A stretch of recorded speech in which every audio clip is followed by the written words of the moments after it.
today we have a very all right, so today we have joining us Professor Rachel Mayberry. She is the director of the Mayberry Laboratory for Multimodal Language Development, excuse me. She's made huge contributions to the fields of language acquisition and ASL and sign language research, and we are very, very honored to have her join us today and answer some interview questions.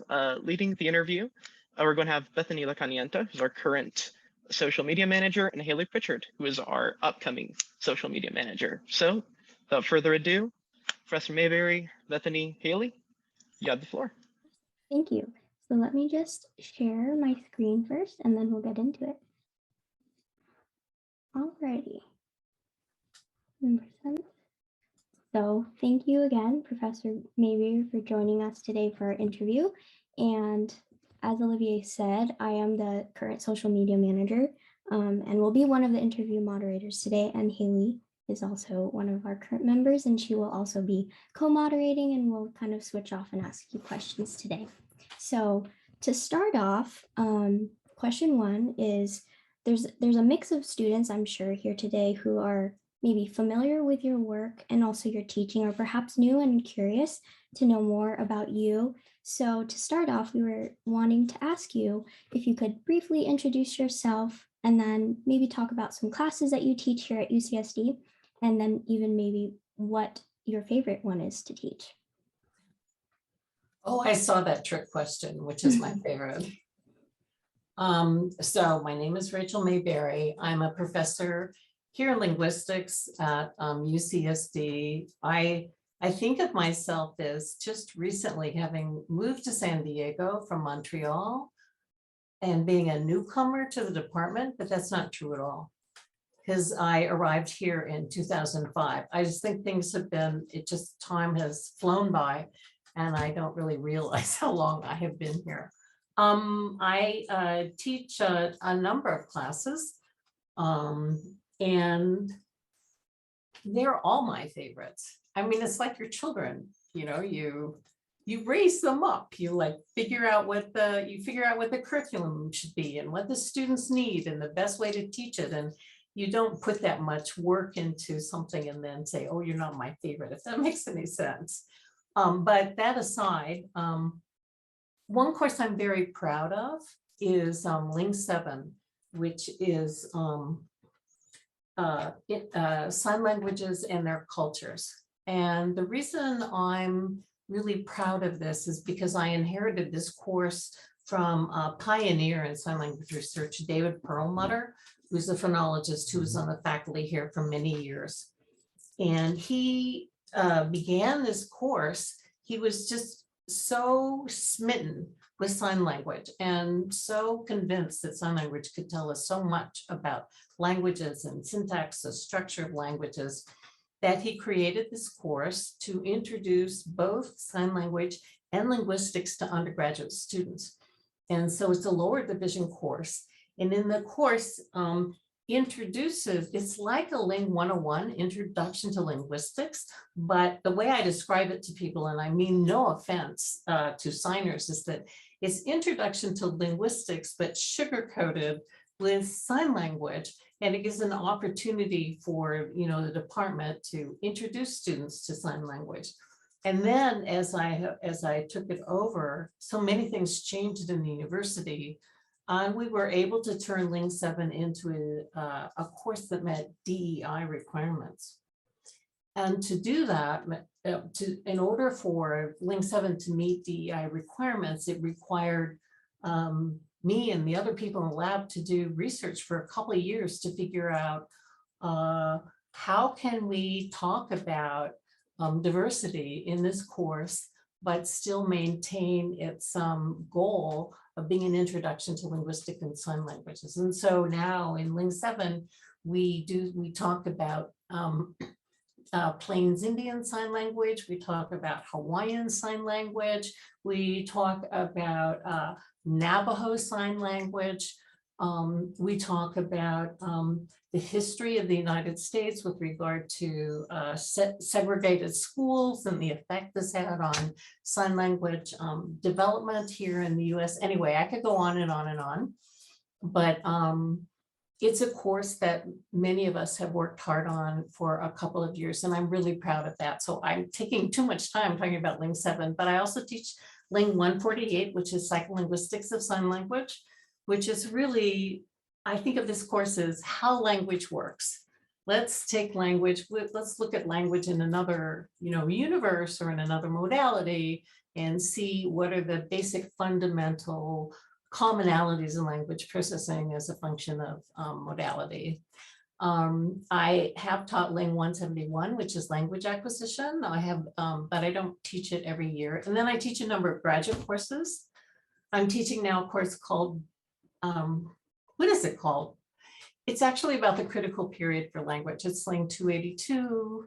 And then of course I supervise PhD students and students in the lab. So that wasn't very succinct, but those are the kinds of courses I teach here at UCSD. Thank you for that, and kind of giving a little spiel about each class that you teach. I took Ling 7 with Professor Danish Ilbasaran, I think over the pandemic, so it was remote, but that was the class that inspired me to take 148 because I really wanted to learn more about ASL and kind of just like the perspective of language deprivation and kind of all that we don't know about ASL, I think, within the culture and community of the US. So yeah, definitely. Really, I encourage people to take Ling 7 if you want to kind of jump into any sort of ASL classes. That's very gratifying to hear, Bethany. Yeah. Alrighty, so then let's step into the next question.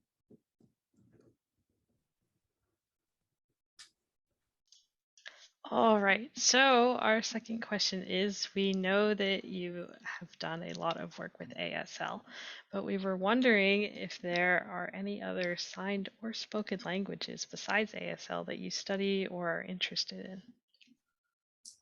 Thank you for that question. I was, when I skimmed it, when I first thought, I thought, oh, just ASL. And then when I went to write the answer, I thought, well, no. I recently was on a dissertation committee for a young woman at Radboud University named Hannah Lutzenberger, and her dissertation looked at the emergence of phonological structure in catacolic sign language. What is catacolic sign language? They're on the island of Bali. There has been, there's a strain of genetic deafness and cousin marriage that then gave way to a community of deaf people. And they have been known to exist for a long time, and their sign language is called catacolic. And so this particular dissertation looked to see how complicated or simple or how to describe the phonological structure of catacolic and how children acquire it. So that was really exciting. Also, we have people in the lab who know Turkish Sign Language, both a graduate student and a research scientist. And also I was on a dissertation committee recently for a student who was looking at spatial relations and how this related to acquisition of Turkish Sign Language. I'm familiar with phonological research in sign language of the Netherlands. And then for my graduate degree, I was in Montreal, where there's LSQ, Langue des Signes Québécois, which is French Sign Language. And, now that I think of it, my very first published paper was on LSQ. So I'm very interested in the sign languages of the world, and that's just those things that come to mind. But my current research is it's just totally on ASL. Thank you so much for that. It's, there's so many sign languages of the world. I feel like sometimes people just think about ASL, but very interesting to hear about specifically the language of Bali and some of these other languages that now I feel like maybe I should look these up because these sound really cool. So thank you for that. You're welcome. Alrighty, so let's segue into the third question. So this one is kind of a two-part question. But since you are not only a researcher, but also an educator, we wanted to know in your time as a researcher, how has the field of sign language research changed? And then the second part would be, as an educator, how has the world of sign language education changed? So thank you for that question. I have actually been thinking about that a lot recently. And you know what the biggest change has been for sign language research is the technological advances in the internet and in digital video. So in two ways, first of all, with the internet now, but that goes hand in hand with digital video. So if you can imagine before the internet, or if there wasn't an internet, or there wasn't digital video, how are you going to study sign languages, and how are you to learn about other sign languages? And just from doing experiments standpoint, I mean, you'd like cameras that weigh, 10 pounds and huge videotapes, was real tape, it's not digital, and you have to lug this stuff around, and we didn't even know how to edit it. And when you talk about, and then computers were really crude, and the statistical programs were really crude. So, but the two main things are the advent of the internet and digital video, which has actually affected both research and teaching, because now, for example, in teaching, I can show in class these videos of examples of sign language from around the world, and people are making data banks and creating corpora of sign language, of the various sign languages in the world, and these are available on the internet. And this is something that has just opened the floodgates for sign language research. So that there's both the internet, but also the digital video. Now we can, in terms of making experiments, do all sorts of things with manipulating the sign language signal, making experiments that are administered by computer, and we now have experiments that are online that we can do with dynamic video.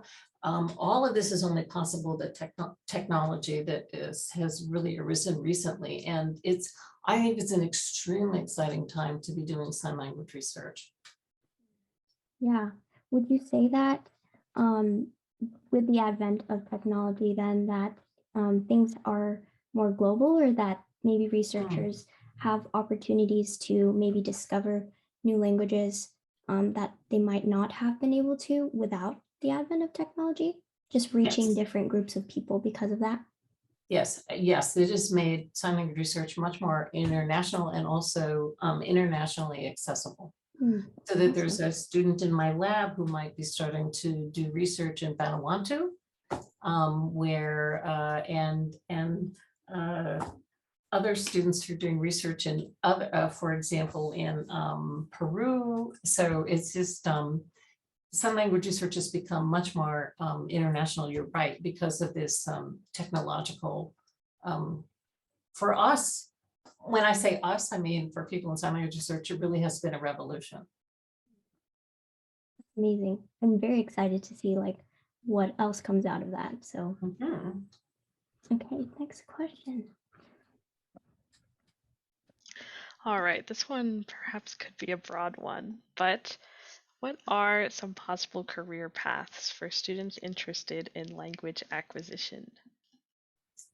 So can I ask you, Haley, just one part of this question? Is it that the students want to continue to work in language acquisition and they want to fold this into a career? Or is the question, if I take classes in language acquisition, what career can I follow? Because they're not exactly the same thing. Sorry to be picky. That is a little bit interesting. Well, let me tackle them both. And well, there's the more traditional stuff. If you're interested in language acquisition, and you know a lot about language acquisition, that's a great preparation to be a teacher at any level. But especially in the younger grades, and especially with preschool. Also, the world really needs special education teachers. people who are sensitive to language acquisition across different populations, including children who are deaf. There's always the option of SLP, speech language pathologists.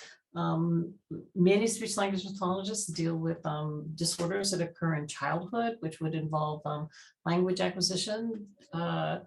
There's also, so if you're interested in child language acquisition and you know a lot about child development, I think that there are a lot of careers in managing services for children. And I don't mean in a business kind of way, but what should preschools do? What should daycares do? What could, and these organizations that provide services to young children need people who are well-versed in language acquisition. And also, how about medicine? I think that it's really important that pediatricians know a lot about language acquisition. And so I would consider that option as well. It would require, broadening one's skills outside of language acquisition. And the other thing I thought of is a neuroscientist to study the acquisition of language. So those are some possibilities.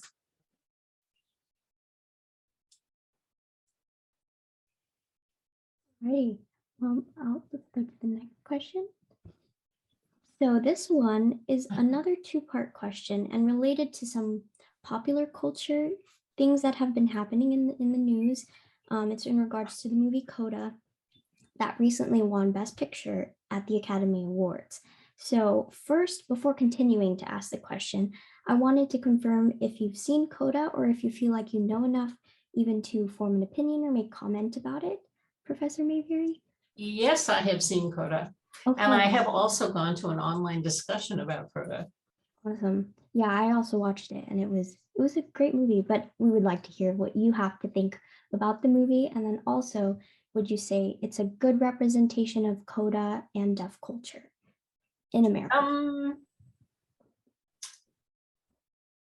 As people have discussed, it is an artistic rendition of sign language and deafness. And so no piece of art,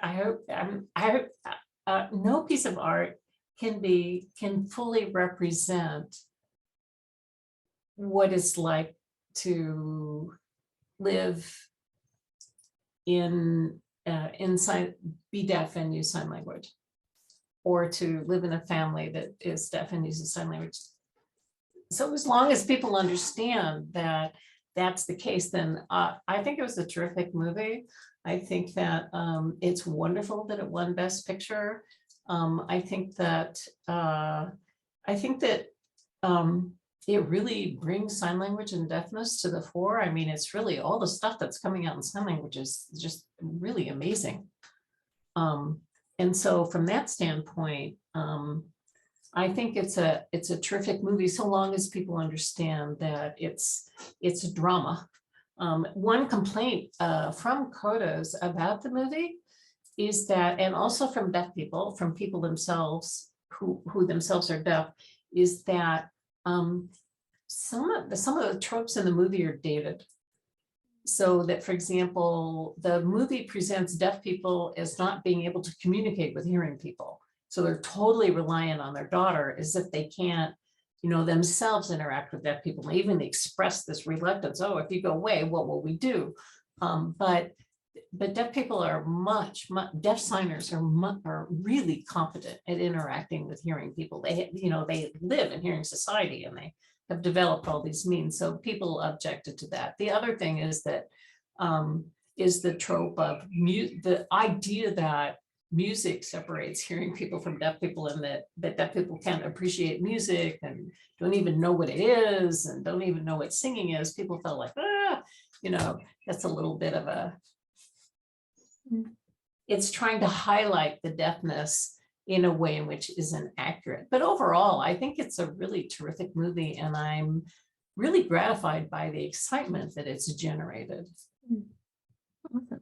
Well, that's good to know. And then I actually had an extra question on top of that. If Coda is not necessarily the most accurate depiction, but definitely a great gateway into kind of understanding ASL and CODAs. For those who don't know much about CODAs or deaf culture in America, what are ways that they can educate themselves, and maybe resources you might recommend they look to if they actually want to understand and learn more?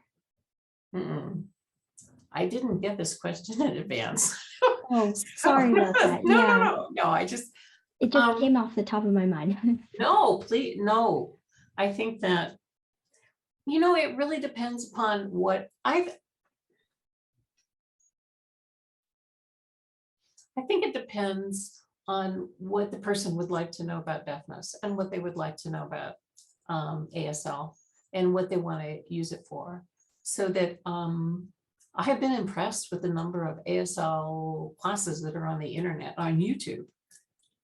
So that there's a lot of stuff that's available on the internet with respect to sign language and deafness that's on YouTube, that if people are really interested, that they could start there. And then in their local community, they could, once they feel comfortable, they could try to join the deaf community and volunteer in the deaf community. This would be a great way to familiarize themselves with sign language and with deafness. And the deaf community is very welcoming. Thank you so much. Sorry to put you on the spot on that. Oh, that's okay. I shouldn't. Alrighty. Okay. So let's move on to the next question then.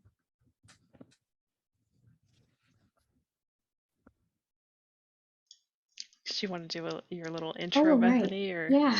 So the next set of questions that we have are actually pertaining a little bit to your lab and the Mayberry lab that you direct at UCSD. And so the first set of this will be Haley's question that she has for you. So as you can see here, our first question regarding your lab is, maybe if you could just give us a little overview of what sort of research you do in the Mayberry lab. I have been studying the critical period for language acquisition for some time, using sign language and deafness as a test case, so that in any community of deaf signers, typically there's a wide range of experiences with language. And so that in any deaf community, there are individuals who weren't exposed to sign or immersed in sign until long after infancy, maybe, grade 1, 2, 3, and prior to this, they really didn't have any language. So it gives us an opportunity to study what are the effects of learning language outside of infancy on language development, 1, and 2, we've expanded this to the effects on neurolinguistic processing.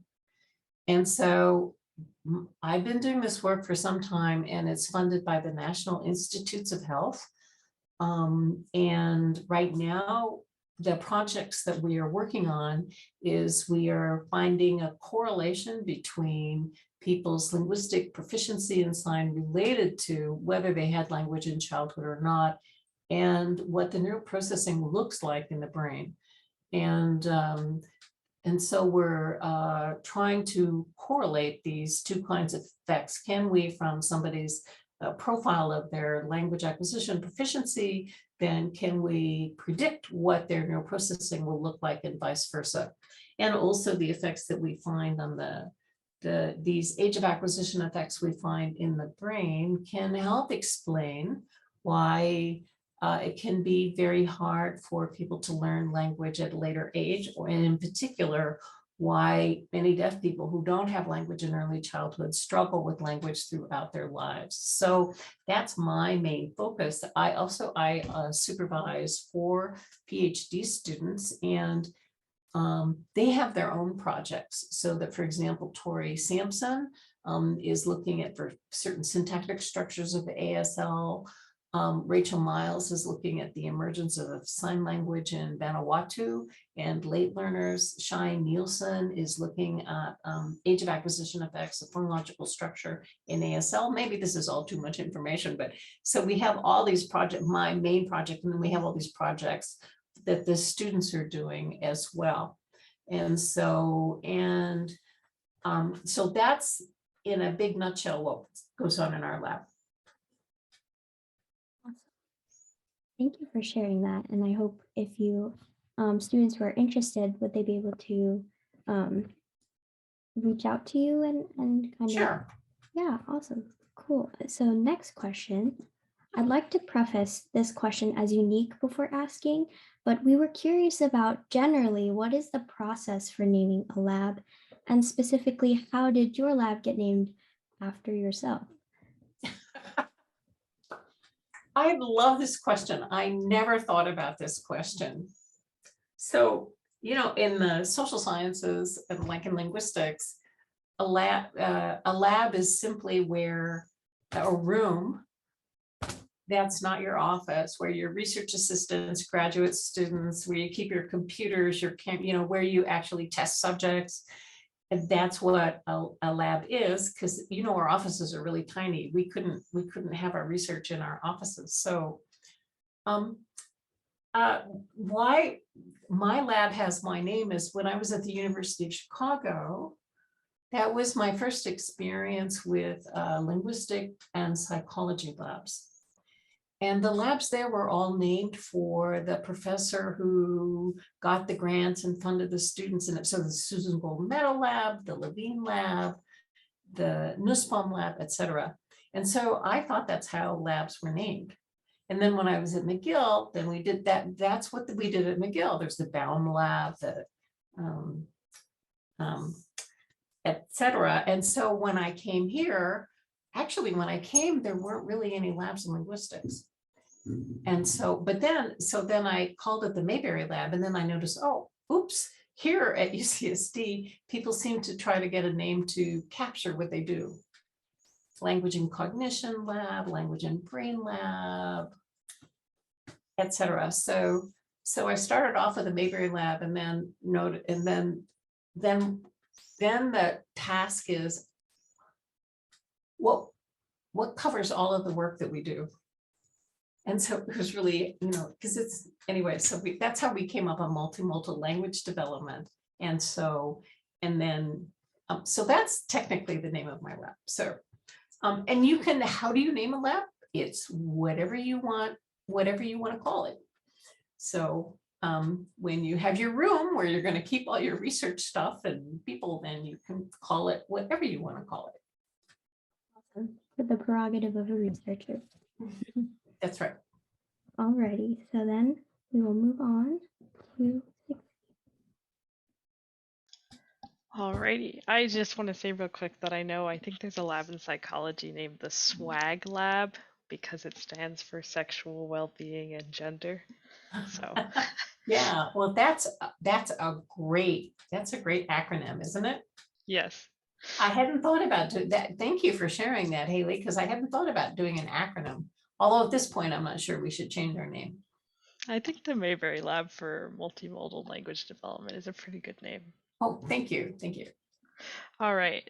And so our next question about your research in your lab is maybe a little bit self-serving for us here at LingUA, but we were wondering if you're looking for any undergrads, and if so, if there's any information about possible participants.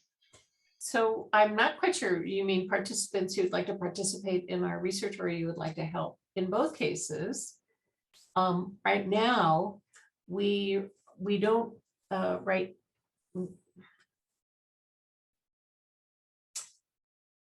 We're always looking for undergraduates to help us with our various research projects. And this is usually done under a 199, so the student gets credit for it.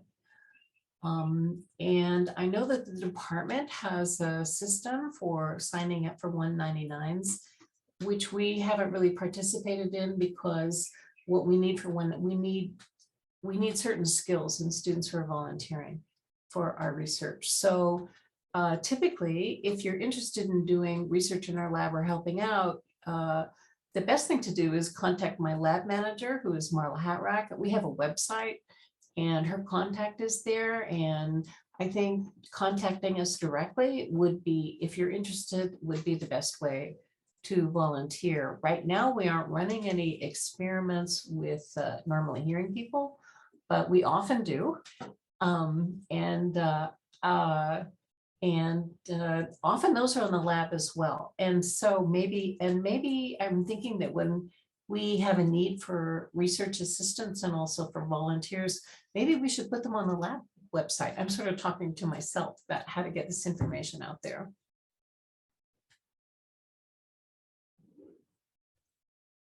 Awesome. Well, thank you for letting us know, and hopefully those who are also going to watch this later can take that into consideration and then reach out if they're interested in participating or just getting more information.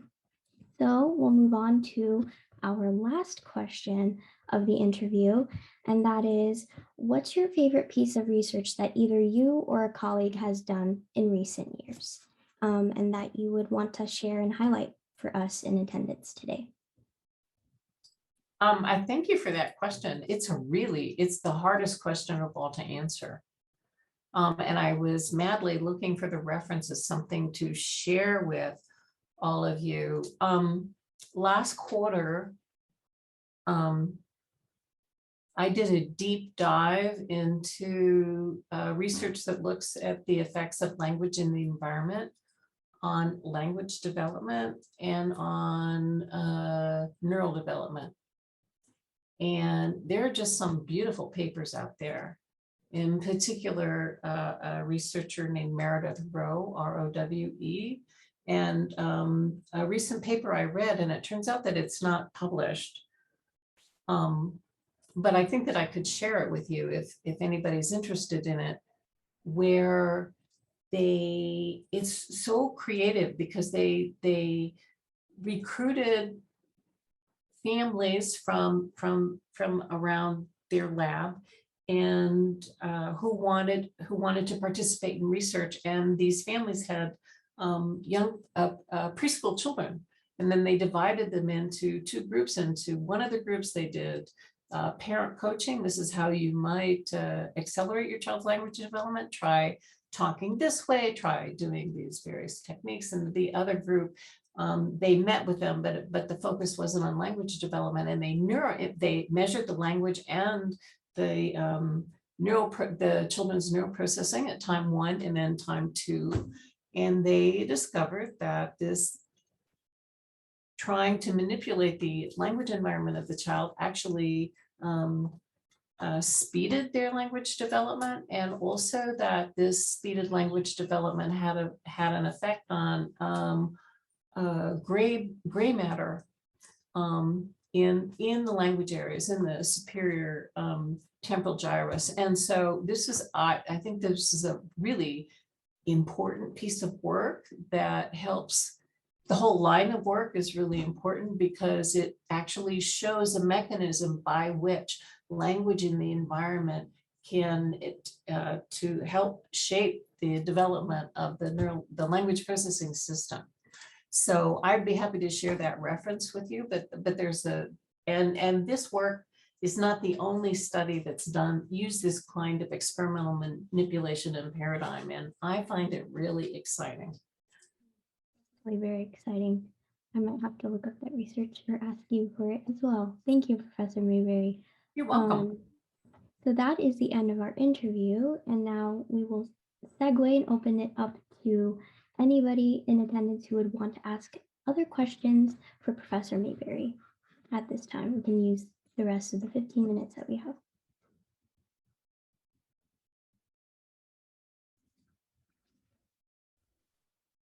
Well, if I can ask a question, actually, so the piece of research you just spoke about, I remember in Ling 171, language acquisition, we talked a bit about infant-directed speech, and a lot of that was focused on how infant-directed speech attracts the attention of the children easier.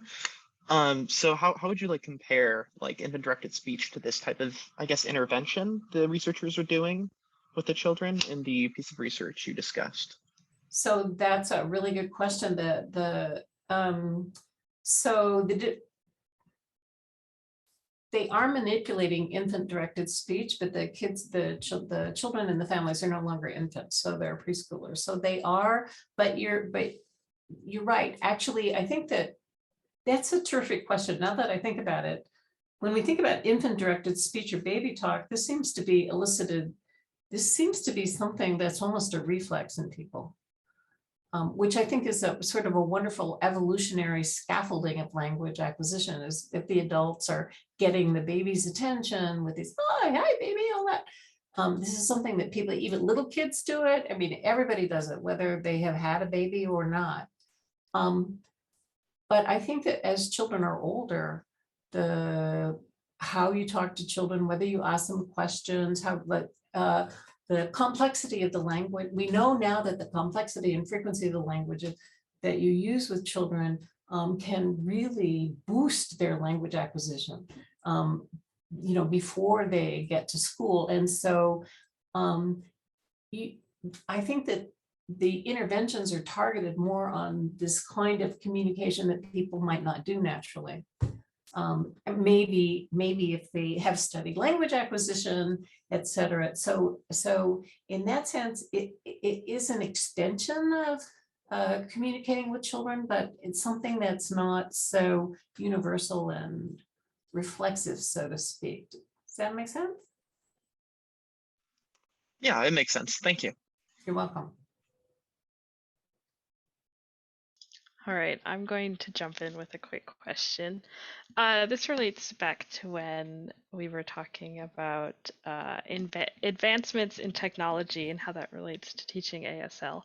So I'm currently learning ASL on Zoom, and to me, I don't know, it sort of feels like almost the perfect modality to learn ASL. So I was wondering if you had any thoughts about whether or not Zoom is like the holy grail of modalities for ASL, or what like the perfect modality for learning ASL would look like as we like continue to like have increased technology.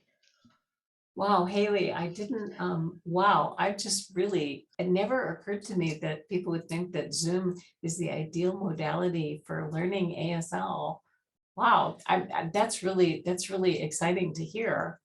The hard part, so we have a lot in our lab, meetings are always interpreted, and we use interpreters for various things. At first, I wasn't sure that we could. So for example, the outline here, there's a slide that's taking up, I would say maybe 90% of my screen. And then there are the little thumbnails of all of you, and each of you are taking up like, how do you, like very small percentage of the screen. And I when the pandemic started, I thought, oh my gosh, we'll never be able to understand each other or the interpreter. And what I find really amazing in terms of what it says about sign language perception is you can shrink the signal. I mean, this is huge shrinkage. I'm like, what percentage of this is like from the real body to this little thumbnail picture of a person? Nonetheless, you can still understand sign. So I'm more curious as to why you think that Zoom is perfect for sign. Well, I guess I do not have an in-person like classroom modality to compare it to, but in my experience, sorry if I have any noise in my background, but it just like it seems like a really good way to force people to not talk because you can mute everyone. And then also like the fact that you can mute everybody and then so everybody can sign, and if there is any sort of communication difficulty where the professors need to write out a message, they can use the chat. And I don't know, that to me it just seems like it works really well to me. I get that. I get that. The first seminar I ever taught on Zoom, I thought I actually liked it because I felt that everybody was focused on the topic rather than each other. And when we went in, then when I was in person, I really, there's so much to look at when you have a bunch of bodies in a room. There's so much like, whereas on Zoom, it's just our talking heads, right? And so a little bit, I felt that people were more focused, and I can see how that would apply to learning sign as well. But I hadn't really given it any overt thought. So I'm going to ask around. Now I'm wondering if I have a minority opinion about this I don't modality think you preference, do. but I don't think you do. And I think, but I think that it's counterintuitive and is a surprise to many of us.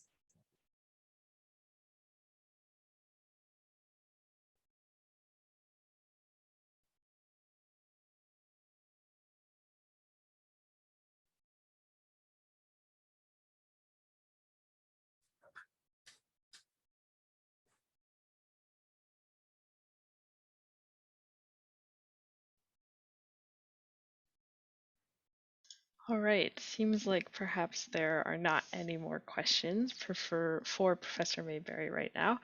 I'm assuming that if anyone thinks of more questions, or if people watching the recording later have questions, they would be able to contact you.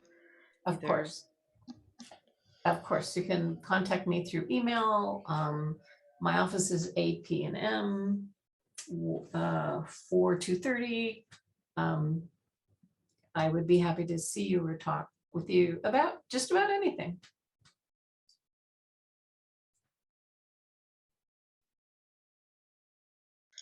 Well then, thank you so much for joining us today and subjecting yourself to our questions. You're welcome. You're welcome. It was a pleasure, and I'm impressed that you all are doing this. You're doing something that's really important for your peers.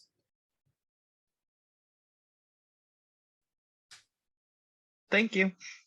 You're welcome. Thank you so much. Bye-bye.